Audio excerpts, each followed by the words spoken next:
Hello YouTube family, Alex Kim here with Change Your Life Food Vlog. I'm just kidding guys. Hey, what's going on YouTube? Alex here. How are you guys doing? Today it's time for another restaurant recommendation, and today we're doing all things in the Chinatown neighborhood. Now don't be fooled, it's not just all Asian things. Today on my list is actually a little bit of everything, and if you stay tuned, there's actually two special things at the end with regard to some maybe drinking recommendations as well.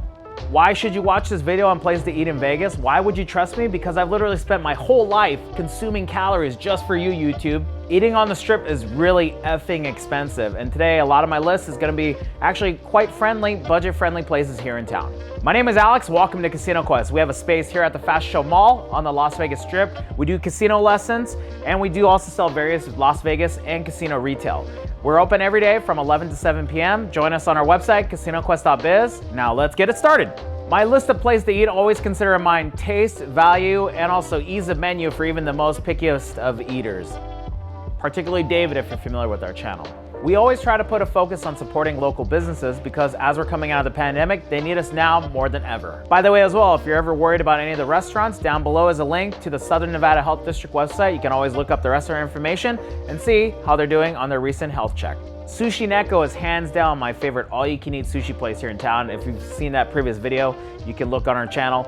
It is my favorite, but now after we promote it on YouTube and to our community, now is literally a 2-3 hour wait. And as you know, I like its sushi. It's actually a great alternative, and it's actually great for groups. One of the deficiencies of Sushineco is that it's literally small. I think it maybe seats like maybe 40 people in that restaurant. Its sushi actually have taken over from previously a Carl's Jr. sit-down restaurant.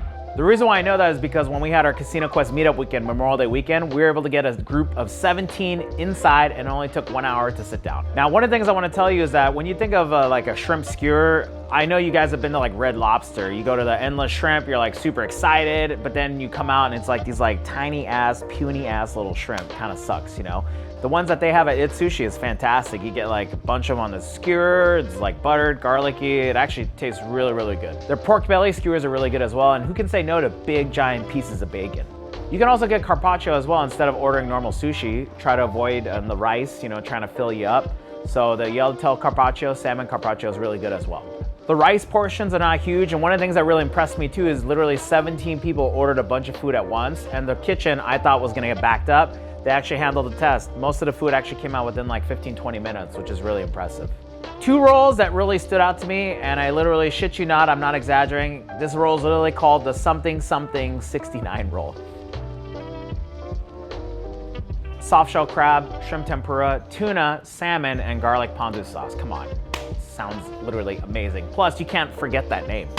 The culito caliente, I probably butchered the shit out of that, but anyways, is another really popular roll in my opinion.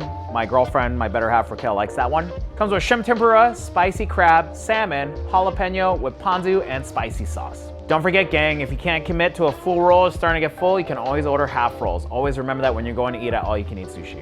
Got a big ass group, you're in Chinatown, definitely check out Its Sushi. Number 2 on my list is the Oyster Bar at Palace Station. In my opinion, the #1 oyster bar here in town. Supposedly the theory is that the reason why the Oyster Bar tastes so good is because their pans are constantly being cooked and used 24/7. So the seasoning on those over the years is the reason why it's really good at the Oyster Bar. My personal recommendation for the Oyster Bar, if it's you and a friend or you and a girlfriend or literally small groups, I recommend for the Oyster Bar. It only seats like literally 10 or 12 at the bar. I highly do not recommend for groups. If you are going as a group, you should probably go to either Sunset Station or Santa Fe Station. Same Oyster Bar menu, but more seating. Just be prepared, there's always gonna be a line and you're going to wait. I would recommend if you are gonna go down there, either eat something a little bit beforehand or just do what I normally do is just go to the bar and get really, really wasted and just waiting in line. So when you do sit down and eat, you can finally sober up. I'm only saying that because I'm literally speaking from experience. They're open 24 hours a day, just avoid going dinner time and you'll be fine. And even if you're lucky, Monday through Friday, for any of you late night people or early birds, they do have dollar oysters from 5 a.m. to 10 p.m. Their pan roast, in my opinion, is the best. It's a tomato and cream-based soup, and I do get the combo pan roast, which is literally shrimp, crab, and lobster. Comes with a bowl of rice. You just throw that whole bowl of rice in there and just mix it up. You eat that, you're sober, you're good to go. I also recommend their chopino, which is like a seafood fisherman stew. It's a tomato stew with shrimp, cod, clams, mussels, and many more. My better half Raquel, she always likes the shrimp and lobster fra diavolo. Spicy tomato garlic stew with shrimp and lobster on top of linguine. Want something that's worth the wait? Definitely check out Oyster Bar at Pal Station. What if I told you there's an all-you-can-eat place that's for $26.95 plus tax, and is actually kind of healthy? Nabe Hot Pot is the solution. Tip of the day, don't be a dummy and wait in line like everybody else. You can check in on Yelp on your phone and just arrive 15 minutes before your estimated sit-down time. Hot pot is a cooking method that originated from China where you literally have a flavored broth and you can put noodles, vegetable, protein in there. It cooks in it and you consume it. And because of that, hot pot can be a lot healthier depending on what things you choose to eat. Yes, it's summertime right now. It is literally hot as balls right now, but fall and winter is coming and you need hot pot in your life. The vegetables and noodles are buffet style, but the proteins you go ahead and order from the waiter or waitress and they'll bring it out to you. You select your broths and you pick and eat whatever you want from there. They even serve Wagyu there, which is nice, but in my opinion, I don't think it's necessary because of the fact that you're boiling it into the meat. I recommend the brisket. If you don't know from my Korean barbecue episodes or anything like that, I like brisket because it's sliced very, very thin. All you gotta do is just dip it, it cooks very fast. You can consume a lot of it without getting full fast. Another thing that's nice too is you can also order sushi there. They actually on the back side of the menu have a sushi option menu as well. So if you're looking for something different, definitely check out Nabe Hot Pot. Number 4 on my list is Idio Gastro Tapas and Wine. Yes. Not Asian. Surprising, huh?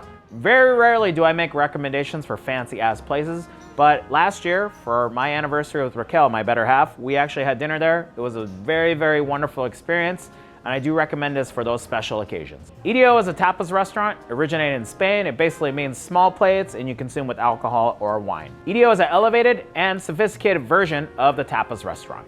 First thing I should mention is that they serve jamon iberico there. If you don't know what that is, it's literally this black pig that is in Spain and Portugal, and it free roams and eats acorns and chestnuts, which kind of give this like nutty, rich flavor. It's amazing. If you are gonna go there, I do recommend their chef's tasting menu. It's literally $60 per person, and it's literally a 9-course meal from start to finish. If you do go to some high-end restaurants, you actually feel hungry still, but not at this restaurant. I actually ate all the food, not all 9 courses, and I was actually quite full at the end. To celebrate our anniversary, we asked the waiter to bring out actually a bottle of wine to go with the dinner, and actually recommend this really, really nice bottle of wine called Faustino. And it was so nice that we actually bought it at home and we drink it at home now. Want a nice, quiet place to have a nice little dinner or special celebration? Definitely check out Idio Gastro Tapas and Wine for your next trip. Number 5 on my list is Saigon Baguette. If you guys don't know, Chiba Hut is literally my favorite sandwich place here in town, hands down. But I do feel like Saigon Baguette is like the Asian cousin of Chiba Hut. If you don't know what it is, they serve banh mi sandwiches there. Don't know what a banh mi is? Bruh. I don't want to butcher Vietnamese history, but basically the French came over to Vietnam, brought over the baguette, and after the Vietnam War ended and immigrants came to Australia, United States, and Canada, they all brought over the banh mi sandwich. A banh mi sandwich is literally a fusion of Asian and French, so it literally comes in a French baguette filled with a cold cut or some type of protein, cilantro, daikon, pickled carrots. I mean, there's a bunch of shit packed into the sandwich. And also too, the Americans will now even do like sliced jalapenos in there to give it a little bit of heat. It also comes with pate, chili, and a buttery mayonnaise to go with it as well. At Saigon Baguette, you can also get the pork belly, house special, which is a bunch of different various cold cuts. You can also get barbecue pork, grilled pork, and lemongrass chicken, one of my favorites. Great for work lunch or if you have some hungry peeps, or if you're on the go. The reason why I say that is because literally once a week I buy the staff banh mi sandwiches just for shits and giggles. Buy 5 sandwiches, get a 6th one free, which is why I mentioned the work lunch, wink wink, and the sandwiches aren't that expensive. Looking for something different? Definitely check out Saigon Baguette. Number 6 on my list is Ramen Hashi. Most ramen places, I would say 90% are actually pork-based, so any guys that don't like pork, you'll like this place because it's actually chicken-based. Their menu is very simple in a good way. A lot of places, there's so many options, it's kind of hard to decide. This one's very simple. There's 5 different things that you can order off their menu. You can get the shio, which is a salt-based, shoyu, soy sauce-based. You can get their, basically like their chicken tonkatsu, and they also have a tantan, which is spicy, and the miso, of course. You can also choose your toppings that come with it. It's great. You pick your drink, eat, move on with life. I can appreciate this type of restaurant because the way their setup is very fast and efficient, and I feel like it's very sustainable for a restaurant. Timmy and I have had all 5 ramens, and it's fantastic. If you're looking for something different, definitely check out Ramen Hashi. Number 7 on my list is Matcha Cafe Maiko. It's a dessert place here in town that specializes in matcha, aka green tea. You can get a tea, frappe, a latte, floats, and many, many more. Me personally, I do like their soft serve ice cream. You can either get it all matcha or vanilla, or you get a mixture of both, which is my favorite. They also make waffle cones, which they make in-house to top it off. When you go eat it at all you can eat sushi place or Korean barbecue, they do give you green tea ice cream, but it really doesn't taste green tea. This place actually uses matcha, so you can actually taste the green tea. Matcha's high in antioxidants, actually boosts brain function, and it helps you lose weight. Now, does it make sense that it's in dessert form? Maybe, probably not, but I don't need your negativity in my life, okay? Green tea and desserts actually taste good. If you're looking to try something different, definitely check out Matcha Cafe Maiko. Number 8 on my list is Qbistro. It's actually kind of funny. It's the same shopping center as Asian Barbecue and Noodle, District 1, the matcha place. I mean, it's literally in this one shopping center. There's so many different options. Qbistro is basically fancy bar food. And one of the things I do recommend is their KFC. It is not Kentucky Fried Chicken. It is Korean fried chicken. Korean fried chicken is actually a little bit different because then instead of a thick batter, such as like, you know, Kentucky Fried Chicken or fried chicken in general, like the Southern style, the batter is very thin, which makes the fat rendered out on the skin and also makes the meat much more juicier. It's tossed in whatever sauce you choose. You can also do like a sweet garlicky soy sauce, or you can go for pure fire. You can either get fried chicken or wings, just depends on what you choose. If the weather is perfect, I also do recommend some of their spicy stews, such as the army stew or budae-jjigae. It is a traditional Korean wartime army stew. Spicy ramen, spam, hot dogs, pork belly, veggies, all kinds of shit. And also too, if you want to go full IBS, tell them to put some cheese on top of it. Let's say you and some friends are having a great time at dinner and you want to keep the night going, you can also go to their karaoke place next door. Now you might go to karaoke, let's say like Ellis Island, a popular spot here in town, but let's say you want something private, aka maybe you're a little bit insecure about your singing. Over at Q Karaoke, you can also get your own private room. You can also get more food options, more alcohol options, and they also serve bottle service as well. It's actually pretty cool at these like little places. For 20 to 50 bucks an hour, depending on the size of your party, you get your own room, has lights, comes with tambourines, it comes with the whole works. It's actually kind of cool. They have a lot of different happy hour and alcohol specials. When you go in, just always ask. If you're looking for something different, you want to turn up, keep the night going, definitely check out Karaoke Q Studio. Another option for you guys too, for another karaoke place here in town, in Chinatown, there's also J Karaoke Bar. A lot of these karaoke places in town open from evening time until 4 a.m., usually Friday, Saturday until 5 a.m., so pretty late hours.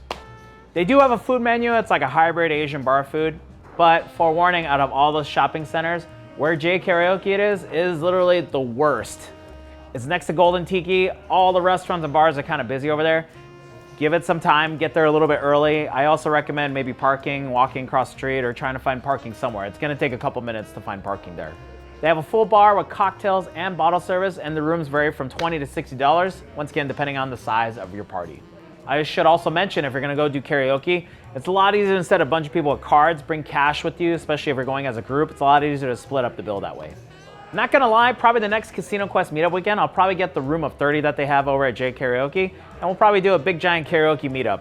All right guys, that does it for today. Hope you enjoy that list. I apologize, I have not been to some of the other more popular places in town, in Chinatown, such as Sparrow and Wolf, and maybe Sapporo Revolving Sushi. Let me know in the comments, give me some more recommendations. I just wanted to be honest with you and only tell you places that I've been to personally.